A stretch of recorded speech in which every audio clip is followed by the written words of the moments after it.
for today's video, may mga nagtatanong kasi sa akin guys kung paano daw ba natin matatanggal ang watermark sa CapCut. So kung hindi niyo guys alam yung CapCut, yan yung apps na pwedeng tayo mag-edit ng mga videos natin. Kung halimbawa guys nagbo-vlog din kayo or mga video ninyo sa mga kahit anong video guys na ine-edit ninyo tapos may watermark. So kung gusto niyo guys alisin, so ito guys muna ipapakita ko muna sa inyo yung CapCut. So yan guys, i-open lang muna natin yan. Tapos guys, di ba kunwari mag-edit na kayo, i-click mo dyan guys yung video mo na in-edit mo. Ayan, example na to guys. So makikita mo dito guys sa dulo, yan yung sinasabi ko sa yung watermark ng CapCut. Ayan. So, ganyan siya, guys. So, syempre, di ba, minamanual mo pa yan, i-click mo pa yan, tapos i-delete mo pa siya.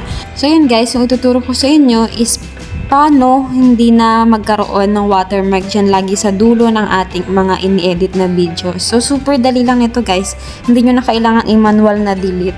So, mag-back lang kayo, guys. Tapos, punta kayo, guys, sa settings sa taas. Ayan. Tapos, makikita mo na dito guys yung pangalawa, yung add default ending. So, ayan guys, pindutin mo lang yan. Tapos, pindutin mo guys yung discard. So, ayan guys, as you can see, parang nag-close siya. Tapos, i-click natin ulit guys yung video natin. Ayan, so wala na siya dito guys. Tapos, try natin guys gumawa ng panibagong video. So, punta tayo guys sa new project. So, i-click lang natin to guys. Ito, kunwari ito TikTok. Ilagay ko lang siya dyan. So, as you can see guys, wala na dito sa dulo. Ayan, wala na tayong kailangang alisin. So, ganun lang guys, super dali lang. So, yan lang guys, try nyo na rin.